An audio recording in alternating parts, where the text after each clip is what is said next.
दिल्ली के जंतर मंतर पर शिक्षा व्यवस्था में जवाबदेही की मांग को लेकर चल रहा आंदोलन अब नए मोड़ पर पहुंच गया है।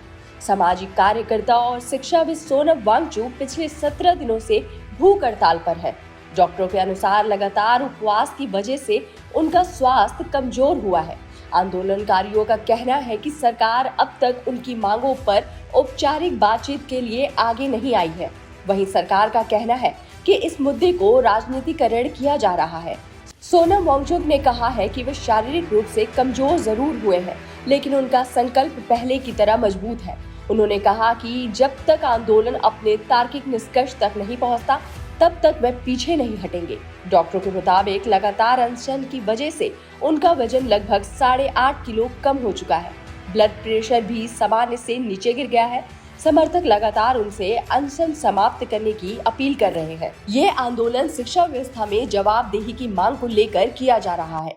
आंदोलनकारी आरोप लगा रहे हैं कि प्रतियोगी परीक्षा में कथित गड़बड़ियों और पेपर लीक की घटनाओं ने लाखों छात्रों के भविष्य पर सवाल खड़े किए हैं। उनकी मांग है कि पूरे मामले की जवाबदेही तय की जाए और शिक्षा व्यवस्था में पारदर्शिता सुनिश्चित की जाए। दूसरी ओर केंद्र सरकार का कहना है कि परीक्षा से जुड़े मामलों में आवश्यक कार्रवाई की जा रही है। केंद्रीय शिक्षा मंत्री धर्मेंद्र प्रधान पहले ही इस्तीफा देने की मांग को खारिज कर चुके हैं। सरकार का आरोप है कि विपक्ष और कुछ संगठन इस मुद्दे को राजनीतिक रंग देने की कोशिश कर रहे हैं। यानी एक तरफ आंदोलनकारी जवाबदेही की मांग कर रहे हैं, जबकि दूसरी ओर सरकार इसे राजनीतिक मुद्दा बता रही है। सोनम वांगचुक कोई सामान्य प्रदर्शनकारी नहीं है। उन्होंने लद्दाख में जल संरक्षण के लिए आइस स्तूप जैसी तकनीक विकसित की थी, जिससे पहाड़ी क्षेत्रों में पानी की समस्या से जूझ रहे किसानों को राहत मिली। शिक्षा के क्षेत्र में उनके प्रयोगों को भी राष्ट्रीय और अंतर्राष्ट्रीय स्तर पर सराहा गया है। साल 2018 में उन्हें रेमन मैग्सेसे पुरस्कार से सम्मानित किया गया। फिल्म 3 इडियट का लोकप्रिय किरदार फुनसुक वांगचुक भी काफी हद तक उनके व्यक्तित्व से प्रेरित माना जाता है। आंदोलन को कई राजनीतिक दलों और सार्वजनिक हस्तियों का समर्थन भी मिला है। आम आदमी पार्टी की नेता आतिशी, विधायक कुलदीप कुमार और पूर्व मेयर शैली ओबरॉय जंतर मंतर पहुंचे। शिवसेना उद्धव ठाकरे गुट प्रमुख उद्धव ठाकरे ने भी आंदोलन का समर्थन करते हुए सरकार से बातचीत की अपील की। जम्मू कश्मीर के मुख्यमंत्री उमर अब्दुल्ला ने भी इस मुद्दे पर सरकार के रवैये पर सवाल उठाए हैं। अभिनेता प्रकाश राज, ओमी वेद, नसरुद्दीन शाह, लेखिका अरुंधति रॉय और वरिष्ठ अधिवक्ता प्रशांत भूषण समेत कई लोगों ने भी अपना समर्थन जताया है। शिवसेना यूबीटी सांसद संजय रावत ने भी आंदोलन का समर्थन किया। उन्होंने कहा कि शिक्षा व्यवस्था में पारदर्शिता जरूरी है और सरकार को आंदोलनकारियों से बातचीत करनी चाहिए। सोनम वांगचुक को 16 दिन हो गए, अनशन पर बैठे हैं। कहाँ है सरकार? क्या वो सोनम वांगचुक का जान लेना चाहती है?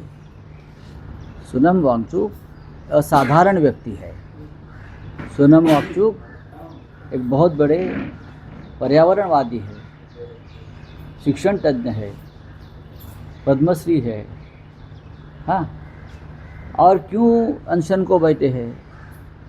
तो भाई ये धर्मेंद्र प्रधान, आपके जो एजुकेशन मिनिस्टर है, उनके कार्यकाल में जो भ्रष्टाचार हुआ है, नीट जैसे राष्ट्रीय परीक्षा के पेपर लीक हो गए हैं, बहुत से बच्चों ने आत्महत्या की है, उनका जीवन उद्ध्वस्त हो गया है, उनके लिए उनका अनशन चालू है। कोई ना कोई सरकार की तरफ से आकर उनसे बातचीत तो करनी चाहिए। मोदी जी विदेश भर में घूम रहे हैं, लेकिन वांगचुक के बारे में सोचने के लिए उनके पास वक्त नहीं है। ये बहुत ही गंभीर बात है और बहुत ही अमानुष है। अन्ना हजारे कहाँ बैठे हैं? अन्ना हजारे 11 दिन तक अनशन वहाँ 2012 में किया था। हम सब लोग वहाँ गए थे, सरकार के तरफ से लोग आए थे, विलास साहब देशमुख लीड कर रहे थे। अब जिम्मेदारी अन्ना हजारे की भी है ना कि दिल्ली में जाकर सोनम वांगचुक को समर्थन दे। ये अन्ना जी की भी जिम्मेदारी है। आंदोलनकारियों ने 20 जुलाई को संसद मार्च का ऐलान किया है। उनका कहना है कि यदि सरकार बातचीत के लिए आगे नहीं आती है, तो वे अपनी मांग संसद तक लेकर जाएंगे। फिलहाल सरकार और आंदोलनकारियों के बीच कोई औपचारिक वार्ता शुरू नहीं हुई है। अब नजर इस बात पर है कि क्या सरकार आंदोलनकारियों से बातचीत का रास्ता अपनाती है या फिर यह आंदोलन आगे और तेज होता है। फिलहाल जंतर मंतर पर जारी है अनशन शिक्षा व्यवस्था, जवाबदेही और लोकतांत्रिक संवाद को लेकर एक बड़ी बहस का विषय बन चुका है।